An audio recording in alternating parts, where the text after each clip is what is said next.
अगर आप ये सिर्फ 10 और 15 पेज के नोट्स ध्यान से कवर कर लोगे तो आईसीआर यूजी में स्पेसिफिकली फिजिक्स सेक्शन में आपको टॉप करने से कोई भी नहीं रोक सकता। और आपको ये नोट्स पढ़ के 50 में से 50 क्वेश्चन तो नहीं, 50 में से 45 क्वेश्चन यहीं से ही आएगा। आईसीआर यूजी में स्पेसिफिकली फिजिक्स सेक्शन में आपको ये 5 स्टेप्स जो मैं डिस्कस करने वाला हूँ इस वीडियो में, अगर आप फॉलो करोगे तो अब आपको आईसीआर यूजी में फिजिक्स में से 200 मार्क से 200 मारने से कोई भी नहीं रोक सकता। इसलिए वीडियो को ध्यान से एंड तक देखना। तो फ्रेंड्स, अगर स्पेशली आईसीआर यूजी के लिए प्रिपेयर कर रहे हो, आप सभी को पता होगा कि आईसीआर यूजी में फिजिक्स का सेक्शन कितना इंपॉर्टेंट रोल प्ले करता है। अगर कोई भी एस्पिरेंट फिजिक्स में टॉप कर ले, लगभग 50 में से 40 क्वेश्चन करेक्ट कर ले, तब उसको आईसीआर यूजी में सिलेक्शन होने से कोई नहीं रोक सकता। अगर आप आईसीआर यूजी में सिलेक्शन पाना चाहते हो, इस वीडियो को ध्यान से बस एक बार एंड तक देखना। और लास्ट में एक ऐसा गोल्डन टिप्स दूंगा जिससे अगर आप फॉलो कर लोगे तो आईसीआर यूजी में आपका सिलेक्शन 110% हो जाएगा। हेलो फ्रेंड्स, मेरा नाम है गौतम और आप सभी को स्वागत है मेरे यूट्यूब चैनल में, जहाँ पर होता है सिर्फ और सिर्फ टू द पॉइंट बातें और कुछ बकवास बातें नहीं। तो फ्रेंड्स, आज हम डिस्कस करेंगे कि आईसीआर यूजी में फिजिक्स में टॉप करने के लिए सीक्रेट स्ट्रैटेजी क्या है। जो भी पॉइंट है मैं यहाँ पे लिख के लाया हूँ, बस एक बार ध्यान से एंड तक ही देखना, क्योंकि अगर आप आधा अधूरा देखोगे तब आपको कोई भी सिलेक्शन नहीं दे सकता। इसलिए जो भी बता रहा हूँ ध्यान से सुनो। फर्स्ट पॉइंट है, आईसीआर यूजी में लेटेस्ट सिलेबस हर साल थोड़ा बहुत ऐड होता है और थोड़ा बहुत घटता है, लेकिन इस साल जो कुछ भी चेंजेस हुआ है मैंने ऑलरेडी वीडियो बना चुका हूँ। इस वीडियो को नीचे डिस्क्रिप्शन में दे दूंगा, जाके 1 बाय 1 देख लेना। उसमें आईसीआर का सिलेबस क्या है, क्या कुछ है, मैंने सब कुछ डिस्कस किया है। लेकिन अब मैं डिस्कस करने वाला हूँ कि आईसीआर यूजी में जो फिजिक्स सेशन है, इस टाइम पर आपको हार्डवर्क करने की जरूरत नहीं है, सिर्फ स्मार्ट वर्क करोगे तो आपका सिलेक्शन हो जाएगा। वो क्या है बता रहा हूँ, ध्यान से सुनो।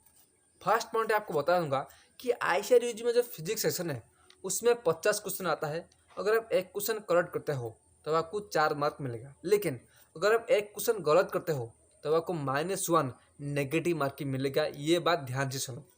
सेकेंड पॉइंट है कि आईसीआर यूजी में जो भी क्वेश्चन पूछता है, 11th में कितना क्वेश्चन पूछता है और 12th में कितना क्वेश्चन पूछता है, तो आपको जो भी बता रहा हूँ कोई भी नहीं बताया, क्योंकि मैंने खुद आईसीआर 6 टाइम्स मतलब 3 साल मैंने दिया था, और उसके लिए उसके बेसिस पर और उसके एक्सपीरियंस से आपको बता रहा हूँ कि आईसीआर यूजी कैसे आपको क्रैक करना है।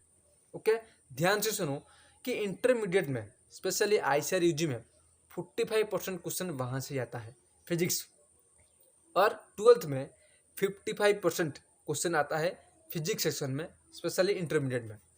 सेकेंड पॉइंट आता है कि आईसीआर यूजी का जो फिजिक्स का क्वेश्चन आता है वो किस लेवल का आता है। बहुत सारे स्टूडेंट का यही डाउट है कि आईसीआर यूजी का जो फिजिक्स सेक्शन होता है वो कितना लेवल, किस लेवल का आता है, तब जाके हम प्रिपरेशन कर सकें। तो मैं आपको बताना चाहूँगा कि आईसीआर यूजी का जो क्वेश्चन होता है हर साल, मैंने 10 साल का प्रीवियस ईयर चेक किया, उसके बेसिस पर आपको बता रहा हूँ।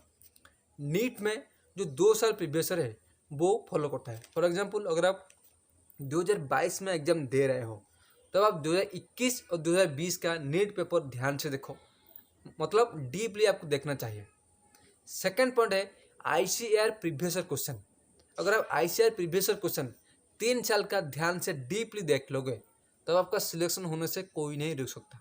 मैंने ऑलरेडी पेड नोट्स बना चुका हूँ, जो भी मेहनत लगा है मैंने अपना खुद का टाइम खर्च करके मैंने नोट बनाया है। अगर आप चाहते हो ये मेहनत नहीं करना, प्रीवियस ईयर ढूंढना या फिर उसमें इंपॉर्टेंट क्वेश्चन ढूंढना, नीचे डिस्क्रिप्शन में आपको लिंक दे दूंगा, वहाँ पे बस मुझे पेमेंट करना, मैं आपको इंस्टेंटली नोट्स प्रोवाइड कर दूंगा आईसीआर यूजी फिजिक्स के लिए, ताकि अब कम टाइम पढ़ के भी 100% आपका सिलेक्शन हो सके। थर्ड पॉइंट आता है कि आईसीआर यूजी में जो थर्ड लेवल होता है उस वो क्या है, मैं आपको बताना चाहूँगा। फर्स्ट है नीट 2 ईयर का, सेकेंड है आईसीआर का प्रीवियस ईयर, थर्ड है मोस्ट इंपोर्टेंट क्वेश्चन जो कि एक्सपेक्टेड आ सकता है आईसीआर यूजी में, उसे फॉलो करना है। अगर आप ये 3 पॉइंट्स फॉलो करोगे तब आप आईसीआर यूजी में फिजिक्स में से 50 में तो नहीं, लेकिन 40 से एबव क्वेश्चन आप सही कर लोगे। ओके, नेक्स्ट क्वेश्चन आता है कि आपको क्या करना चाहिए, क्या नहीं करना है। अगर आप आईसीआर यूजी के लिए प्रिपेयर कर रहे हो, आपको पता होगा उसमें नेगेटिव मार्किंग है, इसलिए जो भी क्वेश्चन आप 100% कॉन्फर्म हो तो अभी जाके क्वेश्चन अटेम्प्ट करना। कभी भी तुक्का मत पढ़ना। Please do not guess any question. जो आपको 100% आता है उसी क्वेश्चन को टिक करना, तभी आपका सिलेक्शन होगा, नहीं तो नहीं होगा, ये बात बता रहा हूँ। क्योंकि अगर आप गलत करोगे आपका 1 मार्क तो माइनस कटेगा, लेकिन उस क्वेश्चन का वैल्यू है 4 मार्क, मतलब 4 + 1 इक्वल टू -5 मार्क आपका घट जाएगा। आपको पता होगा आईसीआर यूजी में कंपटीशन कितना ज़्यादा है, 0.3 0.2 मार्क पर भी आईसीआर में सिलेक्शन नहीं होता।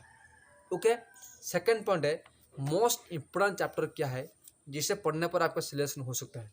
उसे मैं 2 कैटेगरी में डिवाइड किया हूँ। फर्स्ट है न्यूमेरिकल पोर्शन, सेकंड है थ्योरेटिकल क्वेश्चन। ध्यान से सुनेगा कि आईसीआर यूजी में फोकस किस चैप्टर को करता है।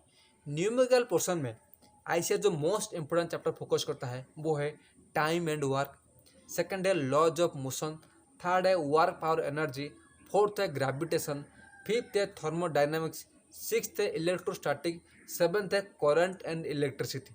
अगर आप ये 7 चैप्टर अच्छे से कवर कर लोगे, न्यूमेरिकल पोर्शन कवर कर लोगे, तब आपको आईसीआर में फिजिक्स चैप्टर के लिए स्पेशल न्यूमेरिकल पोजीशन कुछ भी डरने की ज़रूरत नहीं है। अगर आप चाहते हो वो नोट्स नीचे डिस्क्रिप्शन में आपको दे दूंगा, मुझे कांटेक्ट करना, आपको A to Z गाइड कर लूँगा कि आईसीआर यूजी में आपको क्या करना है क्या नहीं करना है। और हाँ, अगर आप पर्सनल गाइडेंस देना चाहते हो, जितना दिन एग्जाम बचा है वो भी आप मुझे कांटेक्ट करके पूछ सकते हो, नीचे डिस्क्रिप्शन में सब कुछ लिंक दे दूंगा। सेकंड पॉइंट है थ्योरेटिकल, कि आईसीआर यूजी में थ्योरेटिकल पोर्शन या फिर थ्योरेटिकल चैप्टर कौन कौन सा है। ध्यान से सुनो और नोट डाउन कर देना कि मोस्ट इम्पोर्टेंट चैप्टर है एटम एंड न्यूक्लियस, सेकंड है इलेक्ट्रॉनिक डिवाइस, थर्ड है कम्युनिकेशन सिस्टम, फोर्थ है ऑप्टिक्स, फिफ्थ है dual nature of matter and radiation. अगर आप ये चैप्टर कवर कर लोगे बस थ्योरेटिकल, वहाँ से मैक्सिमम क्वेश्चन आपको देखने को मिलेगा। इस टाइम पर अगर आप स्मार्ट वर्क नहीं करोगे, हार्ड वर्क पीछे भागोगे, अगर आप ये सोचोगे कि मैं सिलेबस कवर करूँगा उसके बाद ही जो करना है, तब आपका सिलेक्शन इस जन्म में नहीं हो सकता। मेरा 2 साल मैंने इसलिए वेस्ट किया कि मुझे पता नहीं था कि आईसीआर यूजी में सिलेक्शन कैसे लिया जाता है। आपको पता होगा गधा भी मेहनत करता है, घोड़ा भी मेहनत करता है, लेकिन जो स्मार्ट तरीके से काम करता है उसका सिलेक्शन 100% होता है।